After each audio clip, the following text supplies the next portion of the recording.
What if the secret to navigating life's challenges, from classroom distractions to workplace overwhelm, lies in cultivating our inner world? Welcome to Bookish Mind, Season 05, Episode 17, where we explore Chapter 17 of Daniel Goleman's groundbreaking book, Focus, to uncover how simple attention practices can profoundly enhance our self-mastery. For this deep dive, we've pulled key insights from Goleman's Focus, and I think you'll find they offer some truly powerful and perhaps unexpected ways that cultivating our inner experience can be a shortcut to self-mastery. Whether you're a child just starting school or maybe a seasoned corporate leader. Right.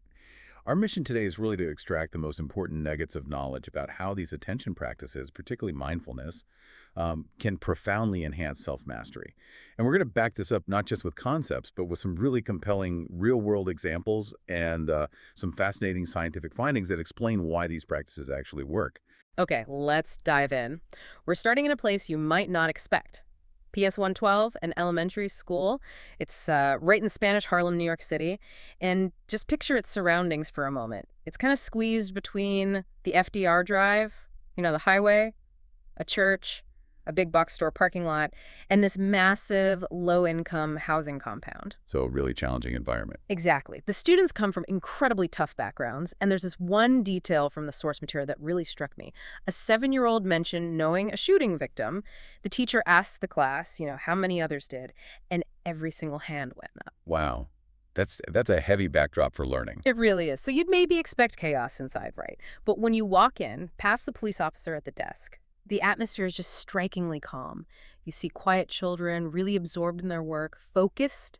Still, it makes you wonder, how do they achieve that? That's the key question, isn't it? And what seems to be a crucial ingredient here is this practice called breeding buddies.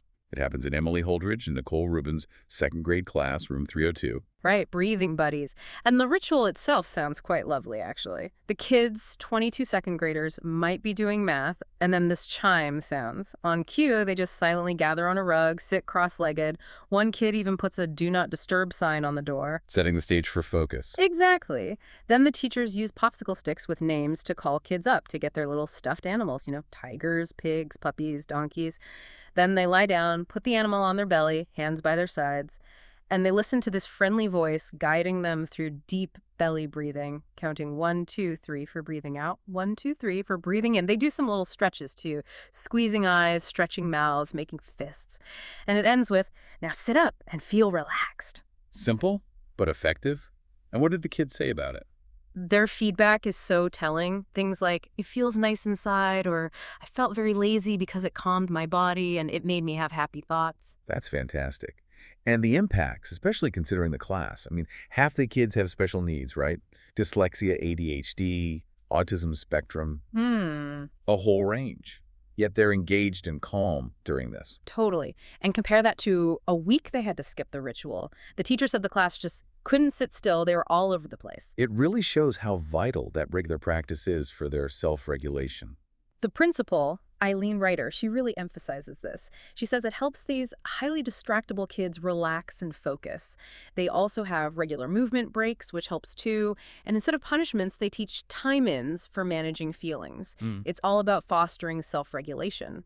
When problems come up, the question isn't just about consequences. It's what could you do differently next time? That's a fundamentally different approach. And it connects to the bigger picture, right? The Inner Resilience Program. Exactly. That program, where breathing buddies came from, actually started after 9/11. Linda Lantieri designed it to help kids, and teachers too, regain composure after trauma. A powerful origin. And Principal Writer says these methods, these social and emotional learning, or SEL methods, they've really transformed the school, made it a very calm place where kids learn better simply because they are calmer. Yeah, and the goal isn't just momentary calm. It's about teaching kids to self-regulate, Right. To learn how to put problems in perspective, develop strategies, like matching the size of the problem. Is it big, like teasing, or middle size, like tricky schoolwork, to the right strategy? So it's active problem-solving skills built on that foundation of calm. And they even have physical spaces for it, the Peace Corner. Every classroom has one. It's a spot for kids to go voluntarily to calm down. It's not a punishment corner. It's about tuning in and knowing, what to do to care for yourself. It's empowering. That's a key distinction, empowering them with tools. And they adapt it for age, too. So breathing buddies for the younger ones, 5 to 7. Then from 8 onwards, they shift to mindfulness of breathing, which, has proven benefits for attention and for calming those neural circuits. Creating that optimal state for learning calm and concentrated. Right. And the program evaluations back this up. They found that the high-risk kids, the ones who needed it most, showed significant boosts in attention, perceptual sensitivity, and drops in things like aggressiveness, downbeat moods, frustration with school. That's impressive. And teachers benefited too. Increased well-being. Yeah, which you can imagine just creates a positive upward spiral in the classroom. Absolutely. Okay, so this isn't just about making school days calmer. It's building deeper skills. Exactly. That's where it gets really interesting. Think about this preschool example. 8 3-year-olds are coloring. Music's playing. The moment the music stops, they all just stop coloring. Freeze. Wow. That simple act? Stopping on cue. Goleman calls it the holy grail of cognitive control. It's all happening in the prefrontal cortex, your brain's CEO. That part handles executive functions, like stopping yourself from doing something impulsive, practicing that stop. It strengthens that wiring. It's like building a foundational muscle. And there's a test for this, right? The flanker test. The flanker test. It basically measures how easily you get distracted. You have to focus on a central arrow and ignore arrows flanking at that point different ways. For young kids, ignoring those distracting arrows takes a lot of cognitive control. And kids who struggle with this, the ones maybe labeled wild, often have deficits in these circuits. Their impulses rule, not their intentions. Which leads to a really important question. Instead of just, punishing that behavior, why not teach them how to manage themselves better? And the research is clear. Preschoolers who learned to focus on their breath actually performed better on the flanker test. More accurate, faster. That's powerful. It shows this isn't fixed, it's trainable. And this skill, executive control, it's huge for life success. A big New Zealand study found basically no mental skill matters more. Kids who can ignore impulses, filter out distractions, stay focused, they just fare better in life. Which is why this whole field of social and emotional learning, SEL, is so critical. It's teaching fundamental life skills. Like another tool Goleman mentions, the stoplight, used in a Seattle school with 2nd and 3rd graders. The stoplight. Simple, but brilliant. When kids get upset, red light, stop, calm down, deep breath. What's the problem? What am I feeling? Yellow light, slow down, think of different solutions, choose the best one. Green light, go, try the plan, see how it works. It's so practical, and it came from Roger Weisberg back in the late 80s at Yale, developed for New Haven schools, and now that same stoplight image is apparently in countless thousands of classrooms worldwide. Incredible reach. And neurally, what it's doing is rehearsing that shift from the bottom-up reactive amygdala impulse, that gut reaction, to the top-down thoughtful prefrontal executive control. It's literally training the brain to pause and think. And the proof is in the pudding. That big meta-analysis of over 200 schools with SEL programs. Compared to schools without them, they saw classroom disruption down 10%, attendance and positive behavior up 10%, and get this, achievement test scores boosted by 11%. Wow. So improving emotional skills directly impacts academic performance. That's a key takeaway. It challenges that old idea that they're totally separate. Definitely. And in Seattle, they paired the stoplight with feeling face cards, showing cards with different expressions, naming the feelings mad, scared, happy, and talking about what those feel like. That boosts emotional self-awareness. It connects the word, the image, and the child's own experience. It actually strengthens the connections across the brain hemispheres, the corpus callosum, helping thoughts and feelings integrate better. And being able to name your feelings, link them to memories. That's apparently crucial for self-control. It helps kids develop that their own internal guidance system to manage impulses. So you see how the stoplight and the feeling faces work together? Yeah. The stoplight builds that top-down control pathway. The feeling phases help with the left-right brain integration, reasoning about emotions. It's like knitting the brain together, especially during that key growth spurt for impulse control circuits between ages 5 and 8. But it makes you think, why wait until grade school? These circuits start developing from birth. Think about the marshmallow test with 4-year-olds. Mischel showed even they could learn strategies to resist temptation. Right. Impulsivity isn't necessarily a fixed trait. And in our world today, with everything being instant gratification now, kids arguably need this training more than ever. Which ties back to that Dunedin study conclusion. We need interventions to boost self-control, especially in early childhood and the teen years. And SEL programs, K-12, are designed to do exactly that. It's like building essential human capital. It's fascinating that Singapore actually requires SEL for all students. They see cultivating these human resources as key to their economic success, given they have few natural resources. They even worked with Weisberg on it. And the potential payoff is huge. Hmm. Economists on the Dundon study suggested teaching these skills universally could actually shift an entire nation's income up a few notches. Mm-hmm. Plus gains in health, lower crime rates, its societal impact. So thinking bigger picture, this attention training at PS112 really models best practices in SEL. Absolutely.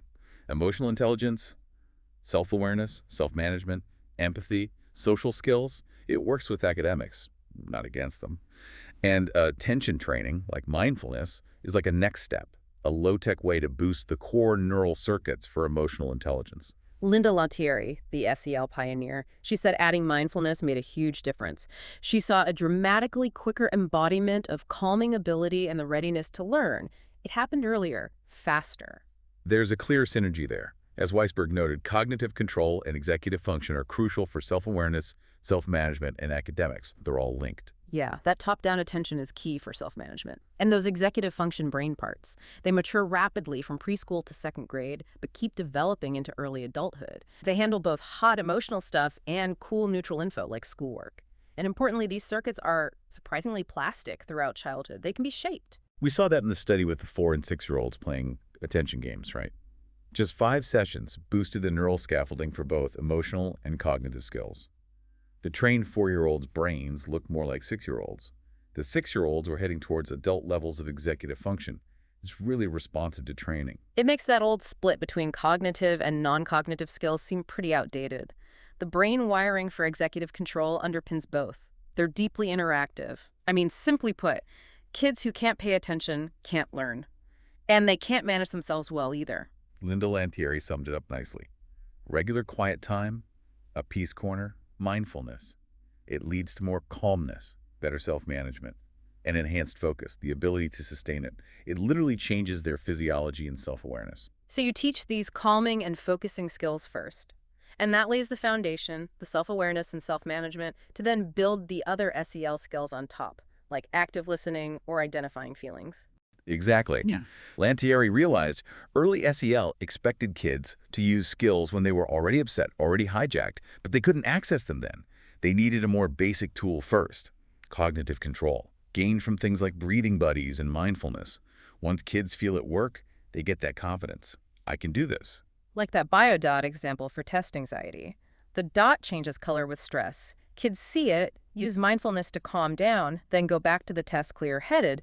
It embodies that feeling of, I'm in charge of myself now. I know what to do that can help. It's incredibly empowering. And the Inner Resilience program, combined with SEL, has shown success across the U.S. Okay, so we see the power for kids, but does this translate? Do these inner practices make their way into the adult world, like the workplace? Oh, absolutely. That's a huge area where this is taking off. Think about Google, a place known for high IQ, right? Years ago, they offered a talk on emotional intelligence, expecting maybe a moderate turnout. Nope. Overflow crowd. Biggest meeting room packed, people watching on monitors outside. That led directly to their own course. Search Inside Yourself, a mindfulness-based emotional intelligence program at Google University. Wow. Developed by an early Google employee, Chade Meng Tan and Mirabai Bush. That's right. Focusing on enhancing self-awareness through practices like body scan meditation. Meng's bigger vision is making it available globally. And Google isn't an outlier here, is it? You mentioned the Institute for Mindful Leadership, training leaders from Target, Cargill, Honeywell, and UMass Medical School Center for Mindfulness has executive training. Even John Kabat-Zinn teaching CEO mindfulness retreats. Exactly. It's spread incredibly wide. U.S. Army chaplaincy, Yale Law School, General Mills. At General Mills, over 300 executives are using mindful leadership methods. It's really moving into the mainstream. So the big question, what difference does it actually make? Is there data? There is. Early data from that biotech firm using Google's program, looked at by Philip Golden at Stanford, it suggested mindfulness boosts both self-awareness and empathy. Participants got better at observing and describing their own experience and acting with more awareness, more intention. Acting with awareness. That sounds key. And Golden also found they got better at self-regulation strategies, like redirecting their attention away from upsetting stuff in the heat of the moment when they felt hijacked. They're building that muscle of attention deployment, as Goleman calls it, using the skills when they're really needed. Plus, he saw a boost in empathy and better listening skills. Hugely valuable at work. That General Mills anecdote is pretty striking, too. The division head, totally overwhelmed, uses a reflective pause before agreeing to meetings, and suddenly frees up 3 hours a day. Yeah. Just by asking her team to pause and question if her presence was truly necessary, it highlights the power of mindful pauses and prioritization. Maybe we can try a quick self-check for our listeners, like a mindfulness assessment. Good idea. Ask yourself this. Do you have trouble remembering what someone just told you in conversation? Or maybe you have no memory of your commute this morning. Don't really taste your food while eating. Pay more attention to your phone than the person you're with. Or maybe, are you sort of skimming this deep dive right now? The more yes answers, the more likely you're zoning out sometimes. Mindfulness offers more choice in where your focus goes. And that zoning out, that mind wandering, it could be the single biggest waster of attention in the workplace. To really tune into the here and now, the task, the conversation, the meeting goal you have, to tune down that internal chatter, that all about myself murmur. Right. Mindfulness helps you observe your experience moment to moment, impartially, non-reactively. You practice letting go of distracting thoughts, opening your focus. This helps you drop unhelpful thought streams at work and focus on what's needed. It actually decreases activity in the brain's me circuitry, the medial prefrontal cortex. Less self-talk, more presence. That sounds especially helpful for anyone prone to rumination, getting stuck on negative thoughts. Exactly. Mindfulness helps you break the stream of thoughts that can lead to wallowing. You learn to see thoughts as thoughts, not necessarily reality. It creates these decision points. Do I follow this impulse or let it go? That's real self-control. So summarizing the core benefits: stronger focus, better executive control, bigger working memory capacity, sustained attention. And incredibly, benefits can show up pretty quickly. Maybe 20 minutes of practice for just 4 days shows effects, though longer training has more lasting impact. It's a solid investment for your brain. And what about multitasking, the thing we all think we're doing? Multitasking. It's really just rapid task switching, rapidly changing what's in your working memory. And those constant disruptions at work, they cost time. It can take minutes, maybe 10 or 15, to fully refocus after an interruption. So that study with HR professionals, they trained them in mindfulness. Yes. And then put them in a simulation of their chaotic workday scheduling, emails, calls, texts flying in. The ones with mindfulness training showed better concentration. They stayed on task longer, switched tasks more efficiently. That makes sense. Less mental friction. I saw this in action recently. A meeting, focus starts drifting, side chats, emails. You know the scene. Then one person says, time for some mindful moments, gets up, rings a small gong. We all just sat silently for a few minutes. Gong rings again, we resume. But the energy shifted. There was this new, energized focus in the room. Simple, but powerful. That's a great practical example. Okay, so let's zoom out one last time. Connect this inner focus to bigger challenges. Leaders, society. Leaders today face immense pressure, right? Globalization, fast tech changes, ecological risks, products becoming obsolete overnight. It's incredibly complex. And as one coach said, most leaders just don't pause, but they need that time to reflect. The head of a huge investment firm agreed, saying if he doesn't protect that reflective time, he gets thrown off. Yeah. Bill George, former Medtronic CEO, calls leaders besieged, constant interruptions. He stresses needing quiet time just to reflect. So building in regular reflective time helps leaders get beyond just reacting to the daily firefights. It lets them take stock, look ahead. And thinkers like Congressman Tim Ryan and economist Jeffrey Sachs are actually calling for mindfulness to help leaders see that bigger picture. They suggest we need not just mindful leaders, but a mindful society, using a triple focus. Right, Sachs's triple focus. First is mindfulness of self, really understanding what brings true happiness. The data shows beyond basic needs, wealth and happiness aren't really linked. What matters more? Intangibles, warm connections, meaningful activities. So mindfulness might lead to more modest desires, more time for meaning in people. Okay, mindfulness of self, what's second? Second is mindfulness of others at a societal level. Paying attention to suffering, like poverty, and the fraying social safety net. Sachs argues just helping people survive creates intergenerational poverty. What's needed is a big one-generation boost in education and health for the poorest kids, giving them the skills to break the cycle. And you can see how building executive control through things like mindfulness is fundamental to achieving that kind of long-term goal. Remember Dondinin? Kids who improve self-control got the same long-term benefits as kids who always had it. It makes you ask, wouldn't it make sense to teach these skills to every child? Exactly. And the third part of the triple focus is mindfulness of systems. global systems. Understanding our impact on the planet, solving huge, complex problems like climate change, requires systems thinking, systems focus. Mindfulness of the future means considering the long-term consequences for generations to come. So wrapping this all up, what's the core message from Goleman here?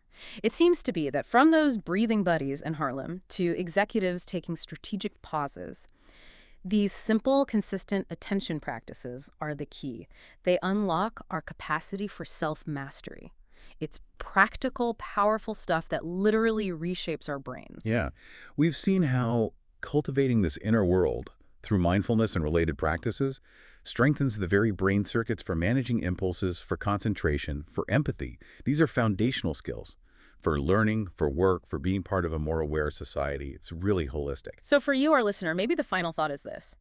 In this world that's constantly pulling at your attention, what if the most revolutionary thing you could do for your own well-being, your effectiveness, is just to practice tuning into your own inner experience, moment by moment?